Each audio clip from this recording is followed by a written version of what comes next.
Okay, so right now when people talk about the real world, they're talking about the economy most of the time. They mean jobs, wage jobs. And the economy is seen as the grand kind of overarching thing that everyone should be concerned about. If you look in the newspaper, there's a whole section, all the economic indicators are out there. And then society is really treated like a subset of the economy. If you want to make social change, people ask, well, how will that affect the economy? And ecology is treated as an even smaller subset within that. So people only care about the environment, often to the extent that it affects, their personal lives. And because they're living inside of industrial society, that's often not very much. Traditional societies, sustainable societies, often look at it the opposite way.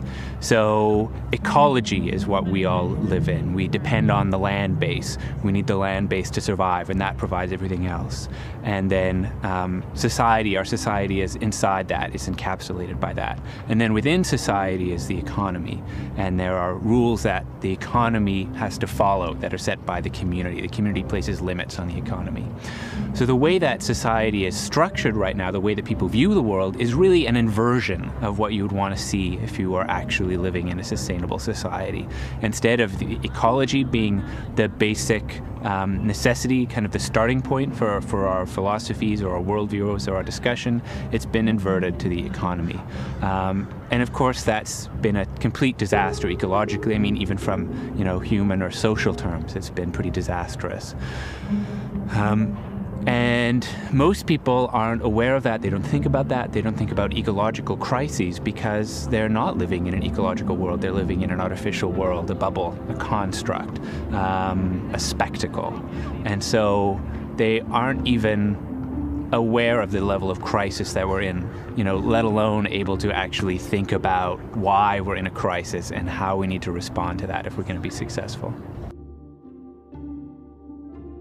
Things have developed to this point for a reason. It wasn't just a big mistake, and we're not the victims of some conscious conspiracy or just some evil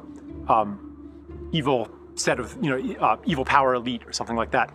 I mean, we've tried that before. We've tried to destroy those in power, but the way that happens, the types of organizations that you need to create to do that, the types of ideologies you need to create to do that, those end up replicating the same power structures, maybe in a slightly different form.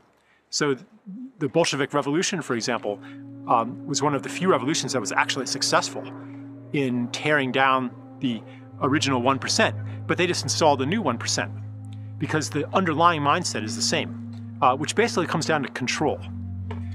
And this again taps into our basic ideologies, for example, of science, that the way that we're kind of in opposition to nature, at the mercy of these natural forces, but we've developed more and more technology to control nature.